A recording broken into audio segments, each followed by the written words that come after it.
The moment Adolf Hitler signed Germany's death warrant, he didn't realize he was criticizing his own executioner.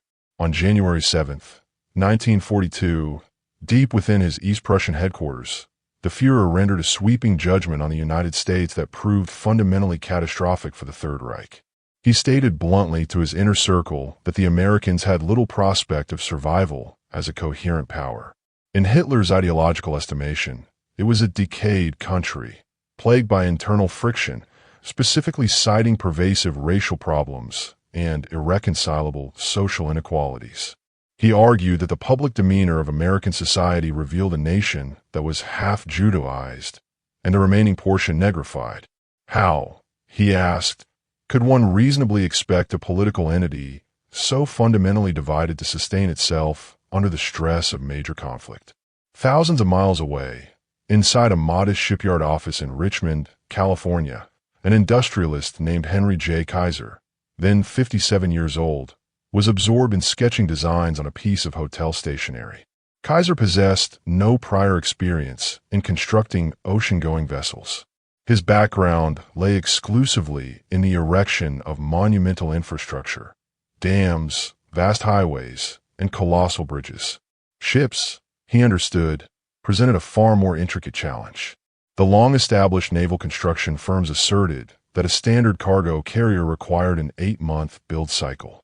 Kaiser, examining his rough draft, informed his nascent team they would achieve the impossible, a completed vessel in just 4 days. Hitler fundamentally believed the Americans were soft, complacent, and incapable of the necessary rigor. Henry Kaiser was preparing to deliver a brutal, irrefutable contradiction to that belief. The seeds of this monumental German misjudgment were sown long before the initial exchange of fire. Throughout the interwar period, German military intelligence meticulously compiled reports analyzing American industrial capacity, its military readiness, and, crucially, the character of its populace. The reports reached consistently dismissive conclusions. They categorized America as fundamentally a nation of merchants and consumers, ill-suited for the discipline and sacrifice of warfare. Its armed forces, in 1939, ranked among the smallest globally, even smaller than those maintained by minor European powers, such as Portugal. Its manufacturing base was geared toward mass-producing domestic comforts, cars and refrigerators, not the instruments of modern warfare like tanks and high-performance aircraft. The population, having enjoyed a long period of prosperity and peace, was judged to possess zero appetite for sacrifice or sustained struggle. Hitler's most trusted advisors confidently assured him that all claims regarding soaring American war production figures were nothing more than inflated propaganda. When President Franklin D. Roosevelt announced in May 1940 that the United States intended to produce 50,000 military aircraft annually, the German High Command instantly rejected the target as pure fantasy. In 1939, the entire annual output of American military aircraft production totaled fewer than 3,000 planes. The suggestion that this number could multiply by a factor of nearly 20, a gargantuan, unprecedented increase, seemingly utterly preposterous to them. Hermann Göring, head of the Luftwaffe and a core member of Hitler's inner circle, echoed his leader's deep-seated scorn. Göring had personally supervised the transformation of the German Air Force from a prohibited entity into the most feared military air arm in Europe. He grasped the immense complexity involved in producing advanced combat aircraft, the need for precision engineering, access to highly specialized alloys, a large, well-drilled workforce, and the years of accumulated experience necessary to refine production methods. In Göring's view, America possessed none of these essential advantages. The very concept that the U.S. could suddenly conjure a massive air fleet simply by repurposing assembly lines that typically stamped out automobiles struck him as utterly laughable. Furthermore, the German General Staff recalled fighting Americans during the final phase of the First World War. American troops, while arriving in France late and performing adequately, suffered relatively light losses compared to the long-engaged European armies and were viewed as having contributed minimally to the overall strategic direction of the conflict. This memory of the Green Doughboys hardened the German belief that Americans simply lacked the innate, psychological resilience required for prolonged, grueling combat. Albert Speer, who would later manage Hitler's wartime armaments ministry, frequently attended the Führer's private dinner conversations where America was discussed. Hitler reiterated that the U.S. had not played a very prominent part in the conflict of 1914 to 1918. They had not been required to make great sacrifices of blood. They would certainly not withstand a trial by fire, Hitler insisted, asserting their fighting qualities were inherently low. He famously declared that no such thing as an American people existed as a unit. They were merely a formless mass of immigrants from many nations and many races. This profoundly racist analysis was the bedrock of Hitler's worldview. He was convinced that true national power emanated directly from racial uniformity and purity. Germany, with its supposed Aryan lineage, possessed an inherent superiority destined to manifest victory on the battlefield. Conversely, America, that mongrel nation of diverse immigrants, Jewish citizens, and African Americans, could never possibly hope to match the vaunted martial spirit of the German Volk. But this comprehensive German assessment contained one fatal flaw. They judged American capability based solely on peacetime performance. They observed a nation that had not yet mobilized and incorrectly concluded that it lacked the ability to do so. They saw manufacturing plants churning out consumer durables and blindly assumed those plants could not pivot to weapons production. They observed a highly diverse population and mistook diversity for inherent weakness. They were catastrophically wrong on every single count. The profound shift began even before the United States formally entered the war. In the summer of 1940, with France already fallen and Great Britain facing imminent invasion, President Roosevelt publicly challenged American industry to perform what he termed a miracle of production. The gigantic automobile factories would cease car manufacturing. The appliance plants would stop making refrigerators. Every machine tool, every hydraulic press, and every linear assembly line in America would be repurposed exclusively for the production of war material. This was not merely a patriotic plea. It was a radical, fundamental restructuring of the entire American economic infrastructure. In 1941, American assembly lines had produced over 3 million new cars. Over the subsequent 4 years of conflict, only 139 additional private automobiles would be constructed for civilian use. The complete capacity of the automotive industry was swiftly and entirely redirected. Chrysler began producing aircraft fuselages. General Motors manufactured airplane engines, heavy guns, massive trucks, and medium tanks. Packard began building Rolls-Royce engines specifically for the British Royal Air Force. Even companies that had previously specialized in nothing more dangerous than kitchen appliances rapidly learned the highly specialized art of ammunition production. This radical conversion was achieved with remarkable speed, largely because American industry possessed inherent capabilities that the German analysts failed entirely to comprehend. The secret lay in standardization and the principle of interchangeable components. American factories had pioneered and perfected mass production techniques over decades, allowing separate facilities to manufacture complex parts that fit together perfectly without manual adjustment. A precision carburetor built in Ohio could seamlessly fit into an engine assembled in Michigan, which in turn powered a tactical vehicle constructed in California. This system, developed over decades for civilian applications, was now being applied with terrifying efficiency to the weapons of war. The skeptical voices were loud. They argued it was technologically impossible. Aircraft were not simple automobiles, they insisted. You could not simply stamp out a heavy bomber the way you stamped out a basic Ford sedan. The technical specifications were too demanding. The systems were too complicated. A standard 4-engine heavy bomber contained more than 1 million unique parts, compared to the 15,000 parts in a typical automobile. Henry Kaiser simply dismissed the critics. In December 1940, he secured a major government contract to build 30 cargo ships for the British. He had no established shipyard, no historical experience in maritime construction, and no workforce trained in traditional shipbuilding crafts. What he possessed was an integrated system, and the system was everything. Kaiser did not approach shipbuilding using the conventional, centuries-old methods. Instead, He framed it strictly as a complex manufacturing challenge. The specific product, be a massive ship, a monumental dam, or a long highway, was less important than the optimized process used to create it.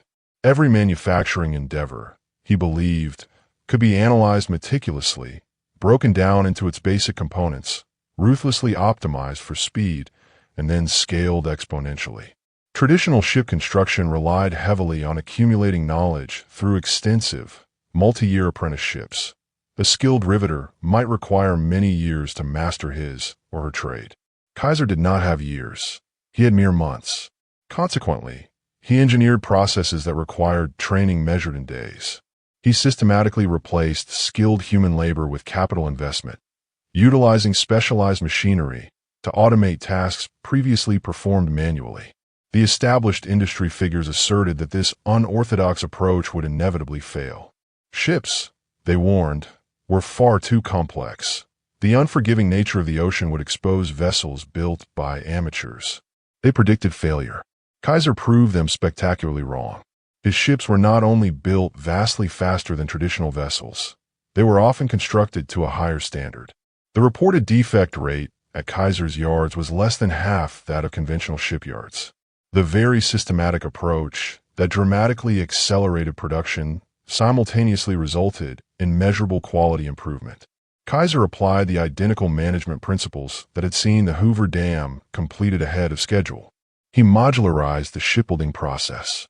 Rather than building a ship piece by piece from the keel up on a single slipway, he fabricated entire, massive sections in separate, specialized locations and then assembled them quickly, much like giant building blocks. He pioneered the widespread use of electric welding in place of traditional riveting, a method that was both faster and required significantly less skilled labor. He recruited workers from across the entire nation, provided essential housing for them, established dedicated childcare centers for their children, and even created a comprehensive, integrated healthcare system to ensure the workforce remained productive and healthy. The transition of ordinary citizens into highly proficient shipbuilders occurred at a pace that entirely defied conventional wisdom. Men and women who had never once seen the ocean, never held a welding torch, or never set foot inside an industrial facility learned to construct ships in mere weeks. Kaiser's training regimens were notoriously, ruthlessly efficient. A newly hired worker could achieve competence as a welder in 10 days. Within 30 days, they were operating as productive members of a larger shipbuilding team. The workforce drew from an incredibly wide demographic. Farmers from Oklahoma displaced by the Dust Bowl, factory workers from Detroit laid off during the Depression, women who had never previously worked outside the home, and African Americans seeking economic opportunities consistently denied to them in the segregated South. At its maximum capacity, the workforce at Kaiser's Richmond yards exceeded 90,000 people, with nearly one-third of them being women. These women working in the defense factories rapidly became potent symbols of the vast American wartime mobilization effort.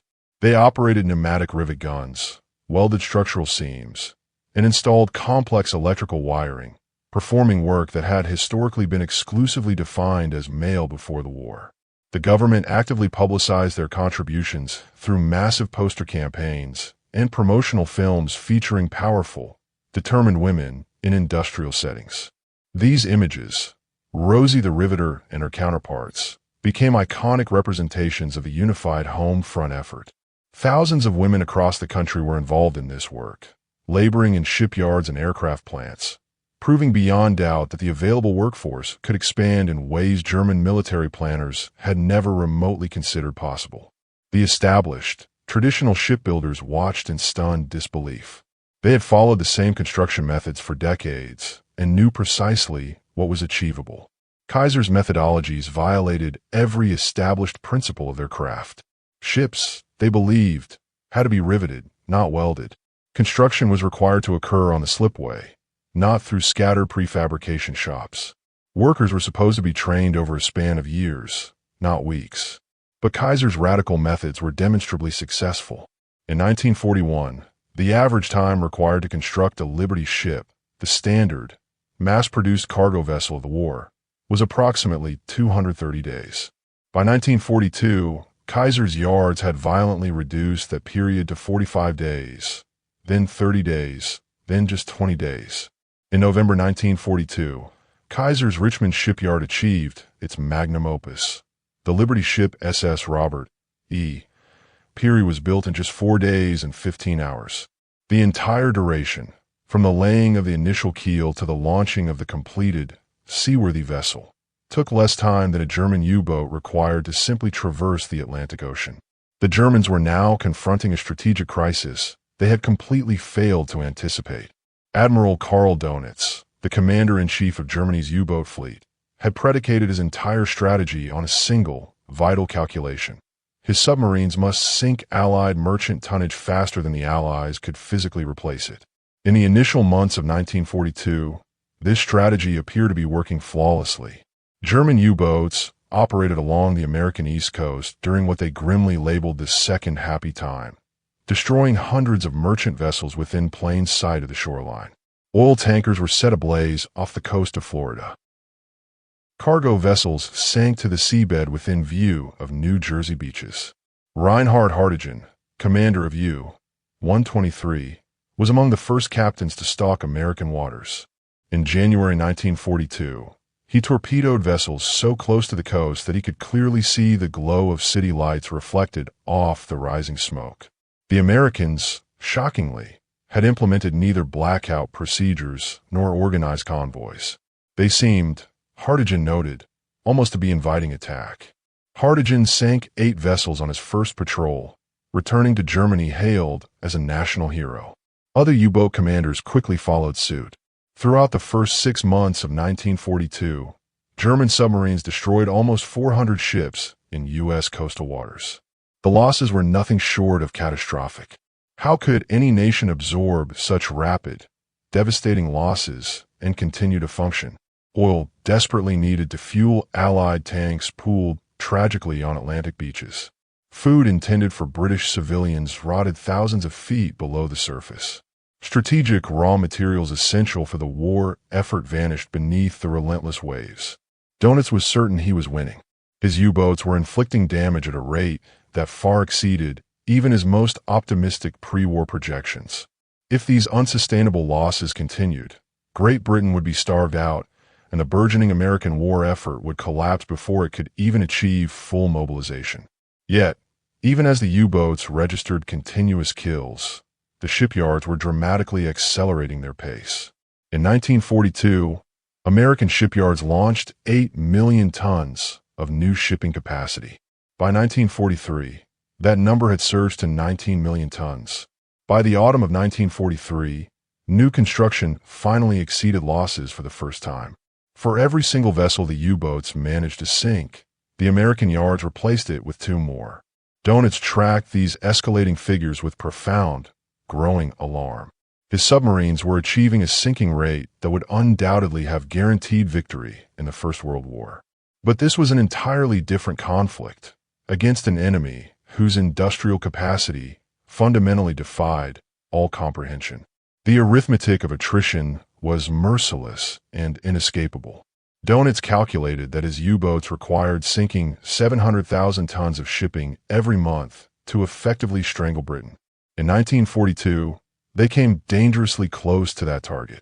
However, by 1943, American shipyards alone were launching well over 1 million tons monthly.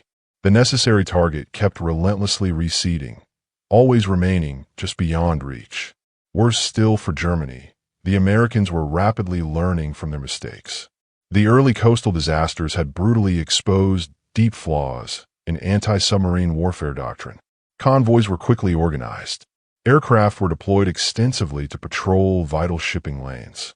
New, critical technologies, particularly radar and vastly improved sonar, granted the defenders advantages they had lacked during the early happy time. In May 1943, Donitz was forced to make a harrowing strategic decision: withdraw his main U-boat forces from the North Atlantic. In that single, brutal month, Germany lost 43 submarines. The pitiful tonnage they managed to sink no longer justified the unsustainable casualties they were suffering. The Battle of the Atlantic, which Germany absolutely needed to win to destroy Britain's supply lifeline, was irrevocably lost.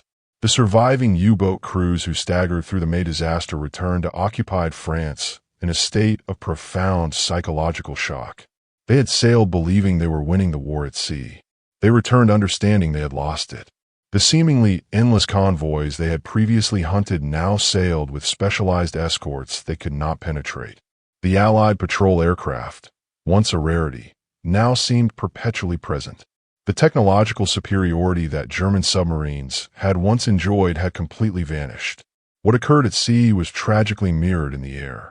The Ford Motor Company's massive Willow Run complex near Detroit became the ultimate symbol of unleashed American industrial might.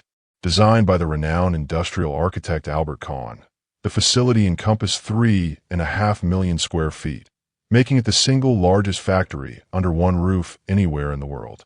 Its specific mission was the mass production of the B-24 Liberator, a 4-engine heavy bomber, a machine far more complex than anything Ford had ever attempted to manufacture. The structural challenges were immense. The B-24 comprised over 1 million separate parts and required more than 300,000 rivets in 550 distinct sizes. It demanded a level of precise engineering that the automotive industry had never previously attempted. Ford's production chief, Charles Sorensen, studied the established methods used by Consolidated Aircraft, the original designer of the B-24, and deemed them amateurish. Bombers were being laboriously assembled outdoors, mostly by hand, using techniques that had remained unchanged for decades. Sorensen proposed a deeply revolutionary idea. He would build heavy bombers using a constantly moving assembly line, exactly like an automobile. Critics deemed the idea insane. Dutch Kindleberger, president of North American Aviation, famously scoffed that one could not expect a blacksmith to make a watch overnight. The skepticism was not entirely baseless. Aircraft fabrication was fundamentally different from automobile production. A minor flaw or deviation in a car might go unnoticed. A similar flaw in an aircraft could prove fatal, causing it to fall from the sky. The required tolerances were measured in minute fractions, thousandths of an inch. The materials involved were exotic alloys that behaved differently than standard automotive steel. The complex integrated systems, hydraulic, electrical, pneumatic, had to perform perfectly at 25,000 feet in sub-zero temperatures. Ford faced intense initial difficulty. Government specifications for the aircraft were constantly being modified, which severely disrupted the meticulous assembly line sequencing. Workers had to rapidly acquire entirely new, complex skill sets. The press mockingly referred to the facility as Will It Run instead of Willow Run. Senator Harry Truman launched a public investigation into the delays and openly questioned Ford's ability to meet its colossal promises. The underlying problems were real. Consolidated Aircraft, leveraging real-time combat experience, continually implemented design modifications. Every design change necessitated Ford retooling massive sections of its assembly line. Dies that had cost thousands of dollars became obsolete almost instantly. Workers who had finally mastered one process had to be retrained for another. Ford's corporate response was characteristically unyielding. The company assigned 200 engineers to work around the clock, converting Consolidated's hand-drawn sketches into ultra-precise manufacturing specifications. They produced 5 miles of highly technical drawings every single day. When Consolidated's operational modifications made plans obsolete before they could be implemented, Ford engineers restarted the process without complaint. The company also smartly decentralized production. Instead of building the entire aircraft solely at Willow Run, Ford established a vast network of hundreds of subcontractors who manufactured specialized components, which were then shipped to the main plant for final assembly. Engines arrived from Buick plants in Flint. Propellers came from Hamilton Standard in Connecticut. Landing gear systems were sourced from Goodyear in Ohio. The logistical coordination alone, moving millions of parts precisely and on schedule, would have been impossible for any organization that had not spent decades mastering supply chain management on a continent-wide scale. By 1944, all the systemic problems had been decisively resolved. Willow Run was producing one completed B-24 bomber every 63 minutes. At its absolute peak production in April 1944, The massive plant churned out 453 heavy bombers in a single month. Between April 24th and April 26th of that year, 100 Finnish bombers flew away from Willow Run in just 72 hours. The workforce operated in 2 relentless 9-hour shifts, 6 days a week. The remaining 6 hours daily were used exclusively for restocking parts, performing maintenance, and changing specialized tooling. Despite this punishing schedule, the workforce was actually reduced from 42,000 to 17,000 as process efficiency continually improved. The same total output of bombers required fewer and fewer workers to produce. The Army Air Forces eventually had to intervene and instruct Ford to actually slow down production. They literally had nowhere adequate to store all the completed aircraft. Storage areas at operational training bases were overflowing, with brand new B-24s awaiting crews. The industrial output capacity now exceeded the military's own logistical ability to deploy the aircraft. Meanwhile, overall American aircraft production reached staggering numbers that the German High Command had definitively declared impossible. In 1944 alone, the United States built over 96,000 military aircraft. That single year's production total surpassed Japan's entire aircraft output for the duration of the entire war. American factories constructed nearly 300,000 aircraft between 1940 and 1945, accounting for roughly 2/3 of all military equipment supplied to the Allied forces globally. The sheer scale was beyond human comprehension. At its productive apex, American industry was building more aircraft in a single month than Germany had possessed in its entire operational inventory at the start of the war. The assembly lines ran 24 hours a day, 7 days a week. Shifts rotated at midnight and noon. The factories literally never stopped operating. Consider the practical implications of these numbers. 300,000 aircraft, lined up wing tip to wing tip, would stretch for more than 30,000 miles, enough to circle the Earth at the equator. The fuel required to fly these aircraft necessitated building an entirely new petroleum infrastructure, massive tankers, new pipelines, and refineries dedicated solely to high-octane aviation gasoline. The thousands of crews required to man them demanded a gigantic training establishment that processed hundreds of thousands of young men through rigorous programs designed to turn civilians into combat aviators in less than 12 months. The scope of American mobilization transcended mere statistics. Behind every completed aircraft, every launched ship, and every rolling tank was an immense supply chain stretching back to the mines, forests, and agricultural centers across the entire continent. Aluminum came from bauxite or shipped from South America. Rubber, after Japanese conquest cut off Asian supplies, was sourced from plantations in Liberia and Brazil or manufactured synthetically. Cotton for uniforms originated on southern farms. Food poured from the agricultural heartland. The entire economy had been fundamentally reoriented toward war production. Women who had never previously held a job outside the home learned to operate complex machinery their mothers had never seen. African Americans migrated north in large numbers to take factory jobs previously closed to them. Rural populations flocked to industrial cities, creating severe housing shortages that forced families to live in rotating shifts, with night workers sleeping in beds vacated by day workers. The social upheaval was as profound as the industrial transformation. The Germans soon faced the harsh, unavoidable consequences of their deep misjudgment in the skies over occupied Europe. Their pilots were undeniably among the most highly trained in the world. Their aircraft, specifically formidable fighters like the Messerschmitt 109 and the Focke-Wulf 190, were lethal, high-performance machines.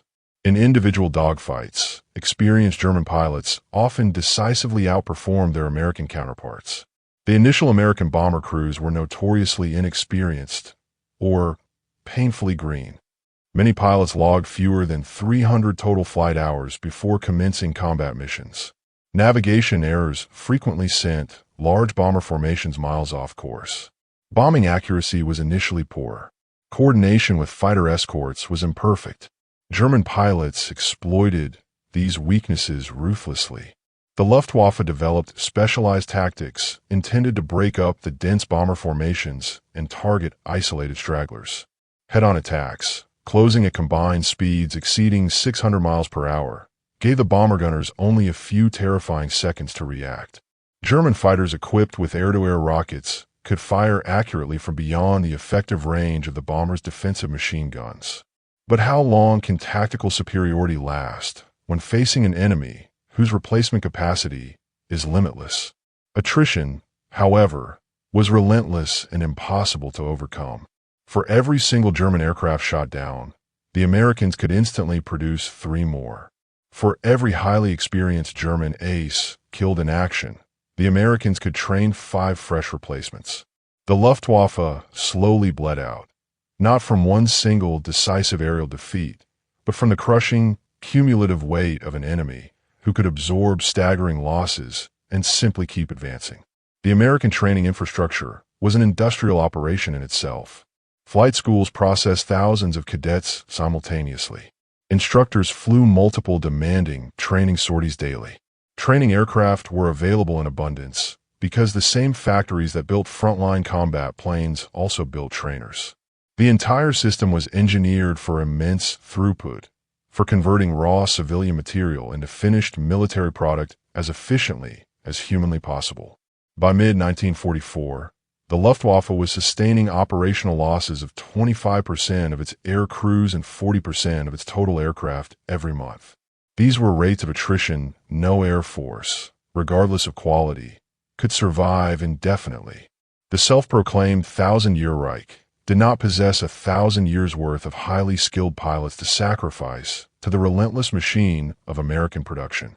German pilots who began the war with years of specialized training were increasingly replaced by men who had only weeks of instruction and dozens of cockpit hours.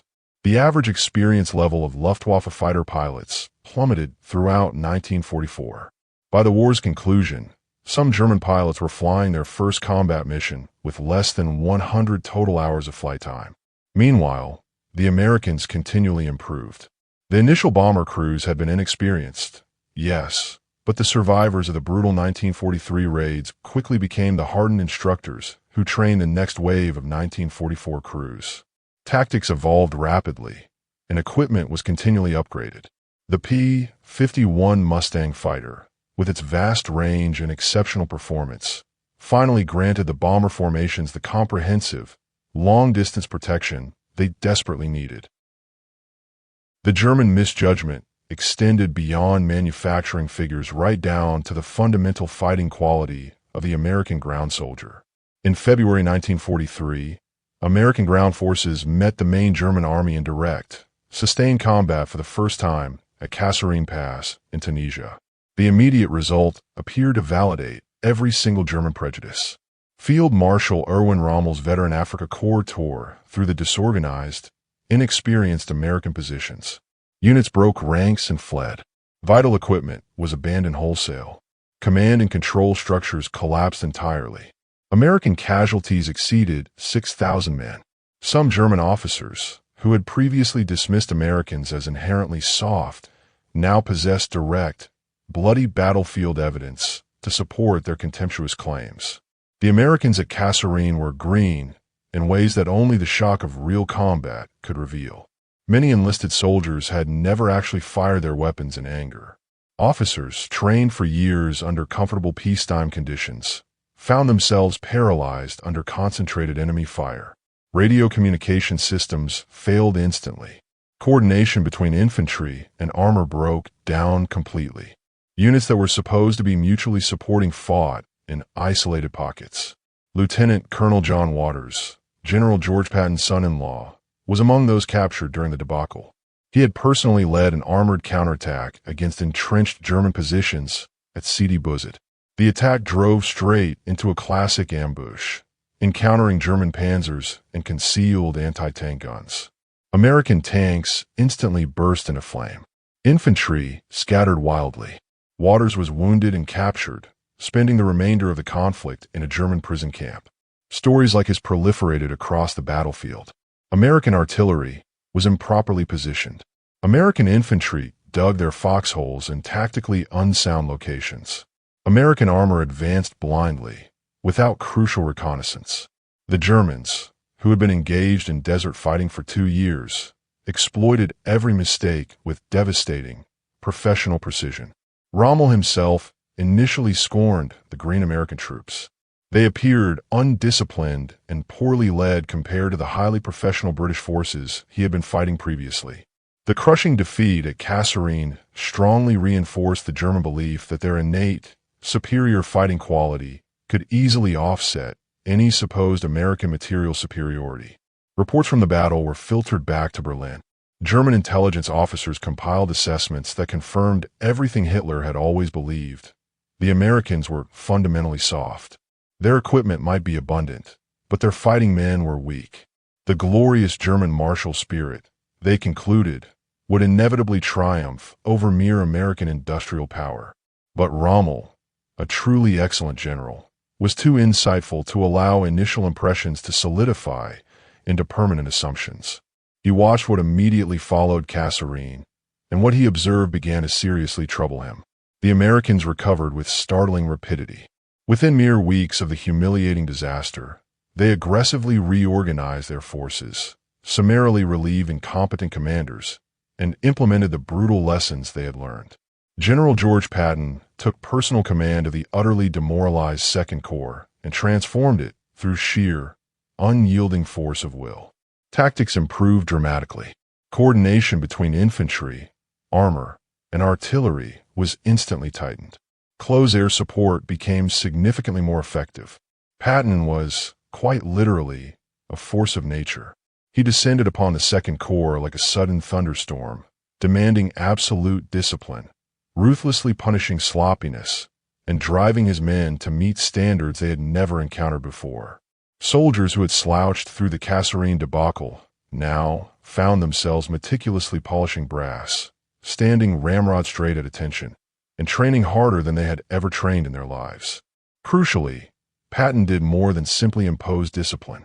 He meticulously analyzed why the Americans had failed and implemented specific, targeted corrections. Artillery forward observers were critically repositioned. Tank engagement tactics were drastically revised. Infantry learned to coordinate more closely with supporting armor. The lessons of Kasserine were analyzed, documented thoroughly, and disseminated instantly.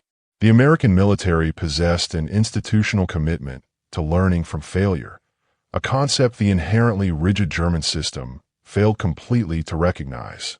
Following Kasserine, the Army's ground forces commander, Lieutenant General Leslie McNair, conducted a comprehensive, detailed review of all that had gone wrong. His findings were rushed back to training camps across the United States, where they immediately shaped the preparation of divisions that had not yet deployed overseas. The deadly mistakes of February 1943 became the core curriculum of March 1943.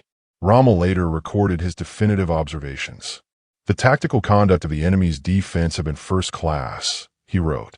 "They had recovered very quickly after the first shock, and had soon succeeded in damming up our advance." Unlike many German generals, Rommel did not make the grave mistake of underestimating the speed with which the Americans learned from their setbacks. Carlo d'Este, a historian who meticulously studied Rommel's papers, noted that the Desert Fox observed something vital about American forces immediately after Kasserine. Things had rapidly improved for them, Rommel conceded. Although we had to wait until the Patton Army in France to see the most astonishing achievement in mobile warfare, he noted, even after the initial rout, Rommel recognized he was facing an opponent who would only grow stronger. By May 1943, a mere 3 months after the Kasserine disaster, the war in North Africa was finished. 275,000 German and Italian soldiers marched into Allied prisoner-of-war cages, a figure exceeding the total number of Axis soldiers who surrendered at Stalingrad. The Americans who had panicked and fled at Kasserine were now decisive victors. The sheer speed of the American recovery shocked German commanders who had anticipated a prolonged period of demoralization and rebuilding. In their own military experience, units that had been shattered required months, sometimes years, to restore their fighting effectiveness. The Americans rebuilt and adapted in weeks. Did this institutional flexibility prove more strategically dangerous than any raw industrial statistic? The psychological resilience demonstrated by the U.S. forces was perhaps more troubling than their material resources. German prisoners captured in Tunisia frequently reported their astonishment at the scope of American logistics. The American soldiers they fought appeared to possess unlimited ammunition, unlimited fuel, and unlimited food supplies. When German units ran low on essential supplies, they were forced to improvise desperately. When American units ran short, replacement supplies arrived within days, often hours. The critical lesson was now unmistakable to German intelligence officers analyzing the North African campaign. Material superiority could and would compensate for initial battlefield inexperience. The Americans had been momentarily outfought at Kasserine, but they were never, ever outproduced. As long as American factories ran continuously, American armies would keep fighting and improving. After Tunisia, the core strategic question, whether Germany could win quickly enough to negate the production differential, had a clear, chilling answer. They could not. This pattern of initial struggle, rapid learning, and continuous improvement repeated itself throughout the entire conflict. The same troops who had shamefully retreated from German tanks in Tunisia would later bravely storm the beaches of Normandy and fight their way across France. The same pilots who had been outmaneuvered by seasoned Luftwaffe veterans would eventually sweep the German Air Force entirely from the skies. This unique adaptive capacity was fundamentally hardwired into American institutions. The Army's Ground Forces Command maintained a continuous, formal feedback loop linking frontline combat units directly with training establishments back home. After-action reports rushed back from the front were meticulously analyzed within weeks and immediately incorporated into revised training programs and doctrine. Doctrine was fluidly updated based on brutal battlefield experience. Equipment was modified almost instantly to address problems identified by soldiers engaged in combat. The system was far from perfect. It was often messy, chaotic, and decentralized. Different units frequently developed different solutions to identical problems. Coordination between the various branches of service was frequently imperfect. Yet, this very chaos was strategically productive. Ideas that demonstrated success survived, were standardized, and spread quickly. Ideas that failed were ruthlessly abandoned. The organization as a whole became exponentially more effective, even when individual components struggled. German military culture, conversely, had become rigid, calcified around fixed pre-war doctrines and personal loyalties to the Führer. Initiative was systematically discouraged. Failure was often career-ending, if not fatal. The very rigidity that had engineered Germany's brilliant initial victories now became a devastating liability when circumstances abruptly changed. The Wehrmacht could execute pre-planned operations with devastating efficiency, but it struggled immensely to adapt when those plans inevitably went wrong. Hitler amplified this institutional rigidity. He interfered constantly in military operations, overruling highly professional generals based on personal intuition rather than objective analysis. Commanders swiftly learned that disagreeing with the Führer was, at best, a career-ending move and, potentially, a fatal one. The honest, critical assessments that might have corrected Germany's failing strategy were violently suppressed in favor of reports that told Hitler precisely what he desired to hear. The contrast between the American and German organizational cultures was starkest in how failure was treated. When American commanders failed, they were relieved of command, but rarely were they punished or discarded. General Lloyd Fredendall, who had commanded the disastrous retreat at Kasserine Pass, was relieved but immediately reassigned back to the United States to train new troops. His experience, even failed experience, was deemed valuable. When German commanders failed, they risked not only their careers but their lives. After the failed July 1944 assassination attempt, Hitler's paranoia intensified exponentially. Generals suspected of disloyalty were summarily executed.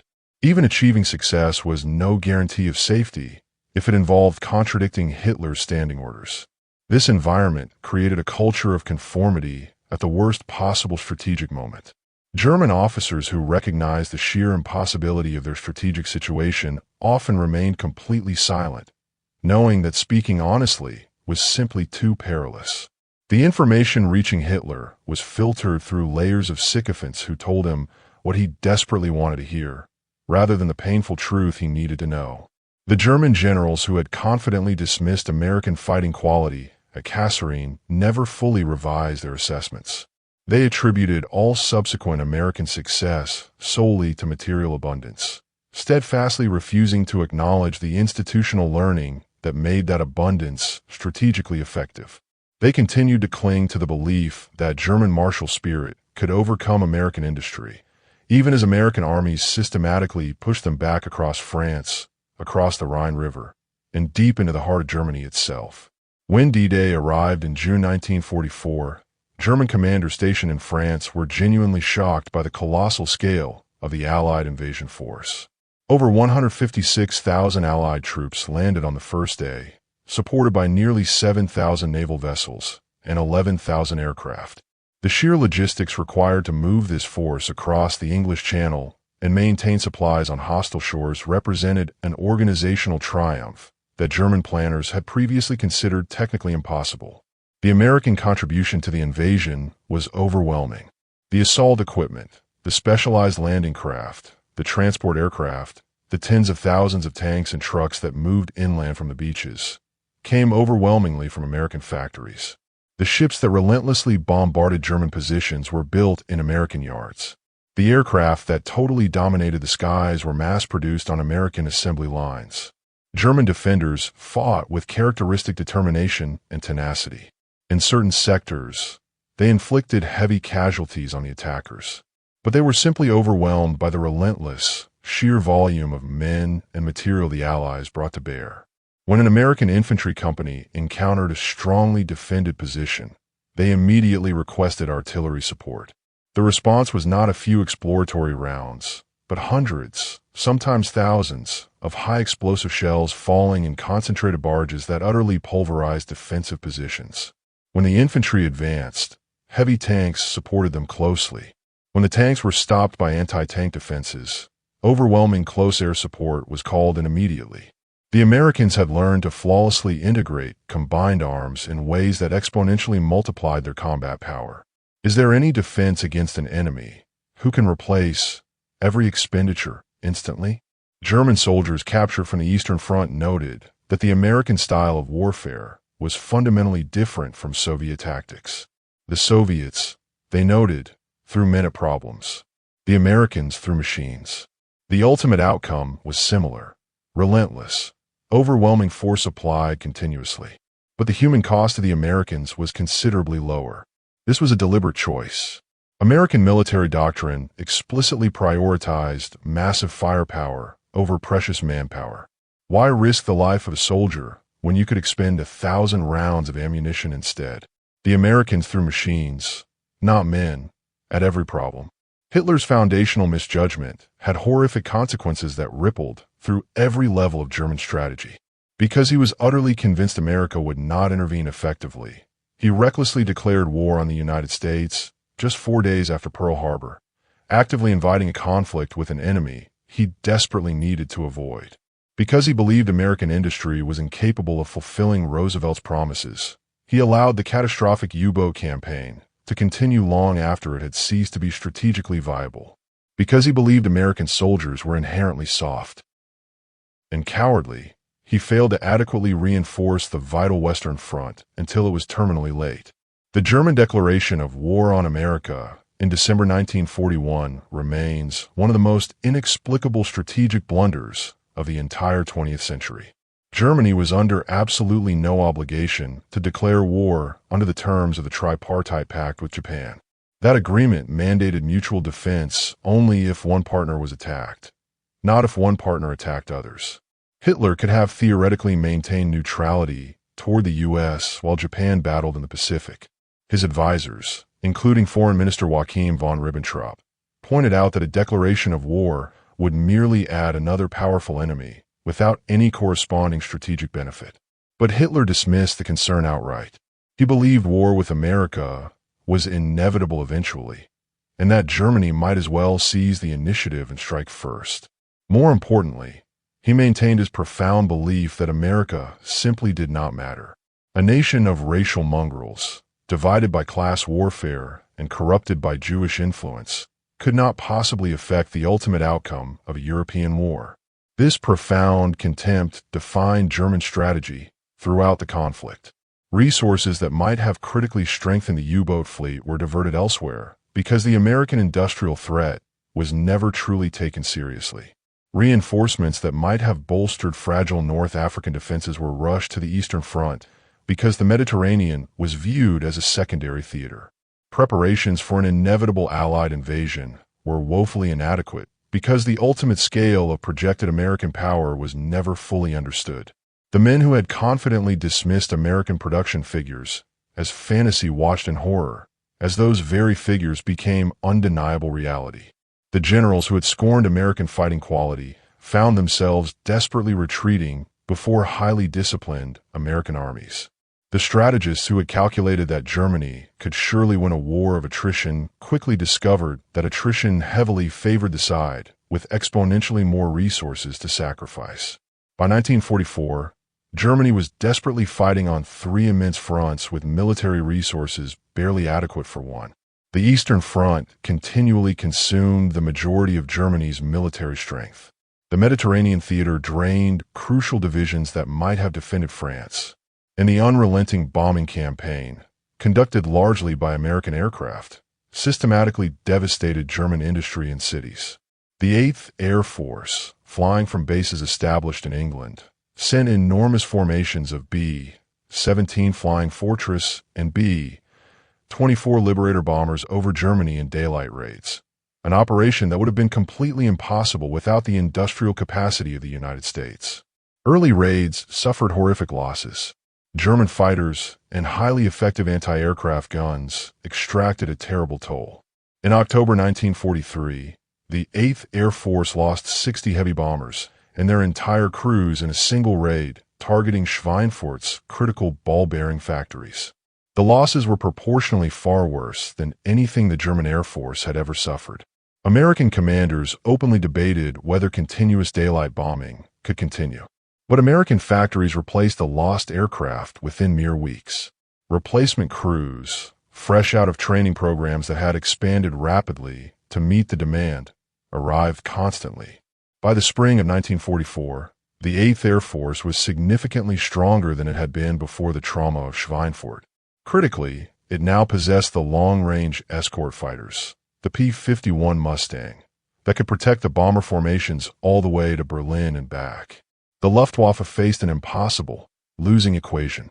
Every American aircraft shot down was replaced by 3 more. Every highly experienced German pilot killed was, fundamentally, irreplaceable. The balance of attrition, which German strategists had confidently believed would favor their superior training and tactics, had been irreversibly reversed. Hermann Göring, the man who had dismissed American production claims as utter fantasy, lived long enough to witness his mighty Air Force destroyed by the very industrial power he had ridiculed. After the war, during his time in prison, Göring admitted that the blistering tempo of American shipbuilding, particularly Henry Kaiser's innovative program, had genuinely surprised and deeply upset German planners. Claims of building large ships in 8 to 10 days had seemed utterly fantastic at the time. They were not fantasy. They were the unavoidable truth. By the spring of 1945, the collapsing Third Reich was nearing its final days. American and British forces advanced relentlessly from the west, while Soviet armies closed in brutally from the east. German cities burned under continuous round-the-clock bombing that the crippled Luftwaffe was utterly powerless to stop. The factories that had produced the Wehrmacht's weapons were reduced to mountains of rubble. The final months of the war brutally exposed exactly how thoroughly German planning had failed. The strategic reserves were entirely exhausted. The fuel supply was severely depleted. The vital transportation network was utterly shattered. Industries that had survived years of bombing finally succumbed to the systematic destruction of their complex supply chains. German soldiers continued to fight on with characteristic stubbornness, but they fought without any real prospect of victory. Ammunition was severely rationed. Vehicles were abandoned wholesale for lack of essential fuel. Replacement equipment no longer arrived because the factories that made it no longer functioned. The Wehrmacht that had conquered most of Europe was now reduced to scrounging for basic supplies. American forces, meanwhile, appear to possess truly unlimited resources. When tanks were disabled, new tanks arrived immediately. When ammunition stocks were expended, more ammunition appeared. The logistics system supporting the Allied advance was a self-sustaining marvel of industrial organization, moving millions of tons of supplies across an entire ocean and a continent to the rapidly advancing front lines. The Red Ball Express, the enormous truck convoy system that supplied Allied forces after the Normandy breakout, moved 400,000 tons of supplies in just 3 months. American drivers, many of them African Americans serving in segregated transportation units, drove literally around the clock to keep the advancing armies supplied with fuel, shells, and food. The convoy itself consumed more gasoline than the actual combat forces it supported. But America had fuel to spare. Germany did not. This level of operational abundance extended to every single aspect of American military life. American soldiers typically received hot, nutritious meals daily. German soldiers foraged desperately for survival. American units had extensive medical support that evacuated wounded men to surgical field hospitals within hours. German wounded often died waiting for treatment that never materialized. American armies possessed replacement parts for damaged equipment. German armies had to cannibalize broken vehicles to keep others minimally running. Hitler died tragically in his bunker on April 30th, 1945, still absolutely convinced that his flawed analysis had been correct. If Germany had ultimately lost, it was because the German people had failed him, because his generals had betrayed him, or because fate itself had conspired against him. He never once accepted that his fundamental assumptions about America had been utterly wrong. In his final delusional days, Hitler ranted about mythical miracle weapons that would suddenly turn the tide, about phantom divisions that existed only on paper, and about suicidal counteroffensives that had no chance of success. He had lost all touch with reality years earlier, but his debilitating delusions about American weakness persisted right up to the very end. The nation he had arrogantly dismissed as racially inferior and industrially incapable had effectively pulverized his armies. The evidence was overwhelming and undeniable. The nation he had scornfully called decayed had outproduced Germany by a factor of nearly 3 to 1. The people he had labeled soft had fought with grim determination and remarkable ferocity across 2 major oceans. The industrial capacity he had mocked as pure propaganda had literally buried the Wehrmacht under an avalanche of hardened steel and high explosives. The statistics tell the grim, final story. American industry supplied almost 2/3 of all Allied military equipment manufactured during the war. 297,000 aircraft, 86,000 tanks, 193,000 artillery pieces, and 2 million specialized army trucks. These numbers were not propaganda. They were the harsh reality. Henry Kaiser did not become a permanent household name after the conflict. He returned to private industry, eventually focusing on building hospitals, automobiles, and large housing developments. The vast shipyards that had launched a completed vessel every few days were systematically dismantled or converted back to peacetime production. The workers who had achieved feats that established experts deemed impossible returned to ordinary civilian jobs. The Willow Run plant, which had produced more bombers than Germany could ever hope to shoot down, was sold to other manufacturers. For decades, it produced automobiles instead of aircraft. The assembly lines that had flawlessly turned out B-24 Liberators every 63 minutes were reconfigured for civilian production. By the time General Motors finally closed the enormous facility in 2010, few people remembered the astonishing miracle that had occurred there during the war. The men and women who had built the arsenal of democracy scattered back into their ordinary lives. The skilled welders returned to farms and smaller factories. The precision riveters became housewives and teachers. The workers who had achieved production miracles that German intelligence dismissed as unimaginable quietly faded into relative anonymity. But some did remember. Charles Sorensen, the tenacious Ford executive who designed the Willow Run assembly line, later authored a detailed memoir documenting what his teams had achieved. Kaiser shipyard workers formed reunion associations that continued meeting for decades after the war's end. The countless women who labored in factories across America were eventually honored with the establishment of the Rosie the Riveter/World War II home front National Historical Park at the original site of the Richmond shipyards in the year 2000. The fundamental lesson of their accomplishments must never be forgotten. The German misjudgment of America was not merely a failure of espionage or data collection. It was fundamentally a failure of imagination. The German leadership looked at America and saw only what their ideology trained them to expect: a soft, racially divided, undisciplined nation entirely unsuited for the hardships of global war. They failed utterly to see what actually existed: a sleeping industrial giant possessing unparalleled capacity, organizational genius, and a profound human determination that would prove completely unstoppable once fully awakened. Isoroku Yamamoto, the Japanese admiral who meticulously planned the attack on Pearl Harbor, grasped what the Germans did not. He had studied extensively in America and understood its latent capabilities. After Pearl Harbor, he reportedly warned his colleagues that Japan had awakened a sleeping giant and filled him with a terrible resolve. Germany never had an equivalent voice of caution because Germany never took America seriously enough to study it with true care or respect. The factories that rapidly built the Liberty ships and the B-24 bombers have mostly been demolished. The workers who staffed them have passed into history. The colossal war they helped win concluded 8 decades ago. Why does this story still carry such profound weight today? The history matters deeply because catastrophic misjudgment continues to cost lives and fortunes. Nations still routinely underestimate their adversaries. Leaders still mistake their comfortable assumptions for objective reality. The German High Command chose to believe what they desired to believe about America. That single, crippling belief led directly to catastrophic strategic miscalculation. The roots of the German misjudgment ran deep into the core of their ideology. Nazi doctrine taught that racial purity was the sole foundation of national strength. America, with its large immigrant population and millions of African American citizens, appeared to violently disprove this thesis by its very existence. If the Nazi racial worldview was to be upheld, then America logically had to be weak. Therefore, German leaders successfully convinced themselves that America must be weak. This was the core, fatal error. German strategists started with their fixed conclusions and worked backward, selectively seeking evidence that supported them.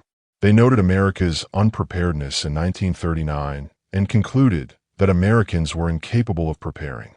They observed American diversity and concluded that Americans could never truly unify. They witnessed American civilian comfort and concluded that Americans could not possibly sacrifice. Every conclusion was proven wrong by history. Americans prepared for war faster than anyone believed possible. Americans unified around the massive war effort with remarkable national solidarity. Americans sacrificed in ways that would have seemed completely unthinkable before the attack on Pearl Harbor. But the German leadership could not internalize this reality because seeing it would have required abandoning foundational ideological assumptions central to their entire worldview. History never repeats itself exactly, but it often echoes familiar patterns. The generals and admirals who confidently dismissed American production figures as pure propaganda, who scoffed at American fighting quality, who believed that material abundance could never possibly compensate for the German martial tradition, were not stupid men. They were capable professionals who allowed dangerous preconceptions to brutally override objective evidence. They saw an America they recognized from their racist assumptions and stubbornly ignored the America that actually existed. The immense industrial power that ultimately crushed Nazi Germany did not emerge from a void. It originated from shipyard workers in Richmond who stayed on the job around the clock, from assembly line workers at Willow Run who constructed aircraft faster than anyone thought possible, from farmers, shopkeepers, and teachers who put on uniforms and rapidly learned how to fight and win. These were not superhuman figures. They were simply ordinary people who collectively accomplished extraordinary things when the circumstances demanded it. The housewives who became welders had never once imagined themselves working in such massive factories. The farmers who became soldiers had never imagined themselves crossing oceans to engage in combat. The bureaucrats who became logistics officers had never imagined themselves moving millions of tons of vital supplies across entire continents. They did these essential things anyway. They quickly learned skills they had never possessed. They endured hardships they never anticipated. They achieved feats that experts had definitively labeled impossible. Ordinary people performed the impossible, answering history's call. And when the long war was over, most of them quietly returned to their ordinary lives and rarely spoke about what they had done. The German misjudgment was, at its heart, a profound failure to grasp true human potential. Hitler looked at Americans and saw only their perceived limitations. He failed to see their immense capacity for rapid growth, for critical adaptation, for rising together to meet challenges that seemed insurmountable. He fatally mistook the comfortable, peacetime America for the ferocious, awakened America that emerged under pressure. This is perhaps the single most important lesson of all. Nations are not fixed, static quantities. Societies are not immutable. The capabilities that are visible in times of peace are not necessarily the ultimate limits of what is achievable in times of war. A country that appears weak and divided in one moment can become overwhelmingly strong and unified in the next, provided its people possess the collective will and the institutional capacity to fully mobilize. Germany had built its mighty military over years of secretive preparation. The Wehrmacht that invaded Poland in 1939 was the refined product of decades of planning, professional training, and massive investment. German strategists assumed that this colossal head start was strategically decisive, believing that no other nation could possibly close the gap quickly enough to matter. They were terribly mistaken. America closed that gap in mere months. It did so not by trying to meticulously match German quality, which would have required years, but by relentlessly overwhelming German quantity with unparalleled American abundance. The American approach was undeniably different from the German approach. Less elegant, less refined, often chaotic, but ultimately, it proved overwhelmingly more effective. Hitler looked at America and saw only a decayed, doomed country that could not hold together. He was looking at the wrong America entirely. The America that truly mattered was not the America of his racist prejudices. It was the America that systematically built operational ships in days and mass-produced bombers in hours. That took raw, untrained recruits and transformed them into seasoned combat soldiers in months. That absorbed devastating battlefield defeats, learned brutally from them, and returned stronger every single time. That America, the real, activated America, was indeed messy, chaotic, and often inefficient by rigid German standards. But ultimately, that America won the war. If you found this profound story as compelling and essential as we did, please take a moment right now to like this video. It truly helps us share more forgotten stories from the Second World War with a wider audience. Subscribe to Winds of Thought to stay connected with these untold histories. Each one matters. Each one deserves to be remembered and shared. We would genuinely love to hear from you. Leave a comment below telling us where you are watching from. Our community spans the globe, from veterans to passionate history enthusiasts. You are an integral part of something special here at Winds of Thought. Thank you for watching, and thank you for helping us keep these crucial stories alive. The history you have just heard is not merely academic. It carries critically important, timeless lessons that echo directly into our present-day geopolitical landscape. Nations still make the terrible mistake of seeing what they expect to see rather than what actually exists. Leaders still confidently dismiss strategic capabilities they fail to understand. The cost of such deeply ingrained misjudgment remains as high as it was when Hitler dismissed the arsenal of democracy.